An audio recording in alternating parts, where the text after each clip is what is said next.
Tahu tak asal-usul minyak dagu ni? Tahu asal-usul minyak dagu ni? Cerita sikit. Dagu ni kan. Jadi kepada apa ni, kaum-kaum Hawa kat sana berhati-hatilah sebenarnya. Minyak dagu ni dia punya buat special ni. Pasal tadi dah jumpa Tok Cha tadi, pasal toyol tadi. Jadi kita tanya Tok Cha pula pasal minyak dagu. Pasal antara yang pakar membuat minyak dagu, banyak-banyak pawang ke apa, adalah bomo orang Siam ni, bomo Siam. Bomo Siam memang terror buat minyak dagu ni. Jadi kalau kita nak tahu asal apa yang paling power dalam minyak dagu ni, bukan semua perempuan mati boleh dibuat minyak dagu. Jadi minyak dagu asal dia daripada orang perempuan yang mati. Dia punya orang kata apa, dia kena ada syarat-syarat nak jadi minyak dagu ni. Contohlah akak mati, nak ambil dagu akak jadi minyak. Tak lepas dia. Tak lepas akak. Tak lepas. Dia kena macam mana? Pasal satu akak umur akak dah lebih 50. Dah tua. Dia kena yang muda. Lepas tu akak mati pula Khamis malam Jumaat. Kita ambil inilah kan, konon-konon kepekatan lah. Tak, Khamis malam Jumaat kita mati hari Jumaat. Tak boleh. Tak boleh. Tak boleh. Akak pula anak nombor 4 dalam keluarga. Anak nombor 4 tak boleh? Tak boleh. Bukan tak boleh. Boleh tapi tak lah. Tak menjadi sangat. So siapa-siapa anak nombor 4 selamat lah. Siapa anak nombor 4, nombor 1, nombor 2, nombor 4, 5, 6 ke atas dia selamat. Yang paling dia power sekali, first, yang mati tu mestilah anak dara. Dara pingitan. First. Second, dia mesti mati hari Selasa. Mati hari Selasa tu power. Ini Tok Cha lah cakap kan. Dapat mati hari Selasa, mati pula apa? Mati aksiden. Mati kena bunuh.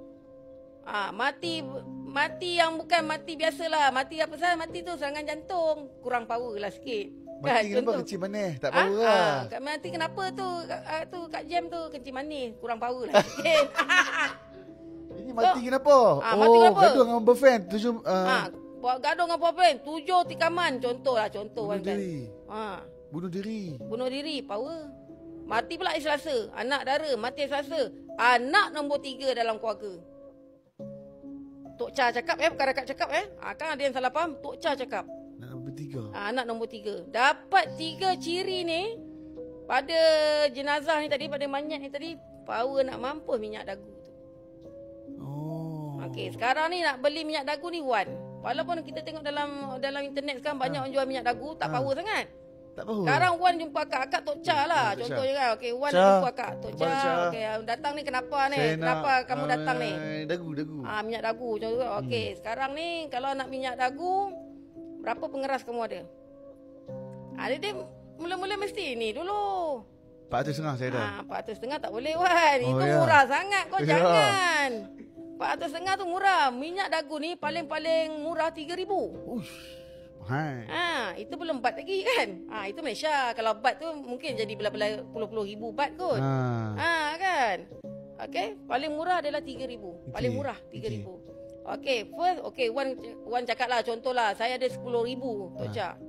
Ni bagus, kamu ni bagus, baik ni. Tak apa, Tok Cha bagi kamu yang paling special. Steady Tok Cha. Dah cantik dah, dah boleh terima lah. Second, Wan boleh tak gali kubur yang perempuan ni tadi? Saya nak kena gali lah. Sebelum perempuan ditanam tak lebih pada 7 hari, Wan kena gali kubur dia untuk dapatkan dia punya dagu ni. Kita kena gali sendiri? Yes. Tak kisahlah sama ada mayat ni orang kata Islam ke bukan Islam ke. Kalau upah orang tak boleh upah orang? Upah orang? Jadi Wan pun memanglah tak. Ni kan pergi kubur pukul 2 pagi pun dah belah apa-apa dah. Ini bulu naik, sana bulu naik, ni boleh naik. Perempuan dah tak nak kan. Upah orang. Upahlah orang. Tak ada masalah. Boleh lah. Tapi tanyalah pula berapa upah tu. Jangan cakap upah orang, poket penuh ke tak? Kan senang nak mendapatkan satu minyak yang betul-betul ori. Gila apa nak kena tanam, anak kena koek tanam. Sebelum umur dia 7 hari, maknanya kalau dah 7 hari tu mayat tu akan pecah. Faham tak? Dia akan pecah. So kena sebelum 7 hari. Merah ni, tanah merah ni. Yes, tanah merah tu. Awak kena gali lah. Lepas tu dapatkan potong dia punya bahagian dagu dia ke apa. Kan? Dia ada cara lah potong dagu dia pakai pisau ke apa. Dan minyak ni, dagu ni akan dilayur. Dia dilayur 7 hari 7 malam dengan bacaan-bacaan tertentu dah apa semualah dilayur benda ni kan. Bila layur tu yang dapat botol tu. Jadi minyak ni tengok pada Dapat pula perempuan tu gemuk sikit kan. Bukanlah minta maaf lah kata maknanya berisi macam ni kan. Banyaklah sikit. Bolehlah buat isi 1 lebih 2 kan. lah. Kalau dapat pula yang orang kata solid-solid, ciut lah minyak dia. Dapat Jadi pula minyak yang ni jual lain semua tak dapat pula. contoh macam akak ni mungkin beri banyak ni kan. Sama Sikit lah. kan. Contohlah orang kata kan. Jadi dia minyak ni dia bukan maknanya semua sama je dia punya kandungan dia. Kata kalau orang jual kat Wan 100 ml kan jual pula kat Amin 100 tak betul. Itu bukan minyak dagu yang ori. Itu cuma minyak yang dijampi-jampi je. Minyak jampi-jampi. Tapi dia cakap ni minyak dagu lah bang. Saya memang buat minyak dagu bang. Saya dapat daripada Bomo Kalimantan. Bomo itu, Bomo Sumatera. Tak ada. Minyak dagu ni dia lain sikit. Dia takkan penuh dia punya botol tu. Botol dia kecil je kan. Tapi dia kandungan dia tak sama. Pasal tengok pada dagu manyak tadilah yang dia ambil tu. Dia potong. Dia tak boleh kongsi. Kalau Wan dah ambil, Wan dah bayar untuk katakanlah untuk akak punya body. Body akak je lah.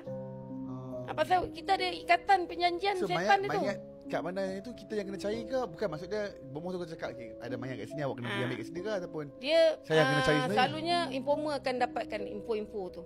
Dia Jahat bukan makna Wan jumpa terus bomoh tu. Atok sekarang juga saya mau tak ada. Datuk akan cakap, Wan nanti dalam tengok ya dalam saya rasa sudah ada ni.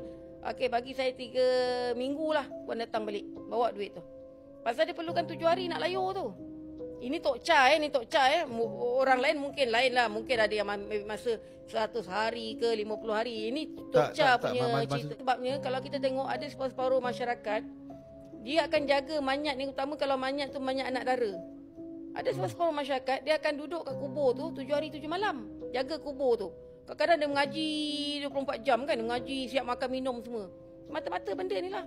Dia lepas 7 hari manyat tu dah orang kata apa tak ada nilai lah. Tapi itulah mungkin anak dara je okey. Tapi untuk menghasilkan satu minyak dagu yang power menurut kata Tok Cha ni, itulah dia. First, perawan. Second is anak nombor 3 dalam keluarga. Dan yang apa, mesti mati hari Selasa. Ini cara bomoh dia lah. Cara dia punya apa, perubatan dia lah.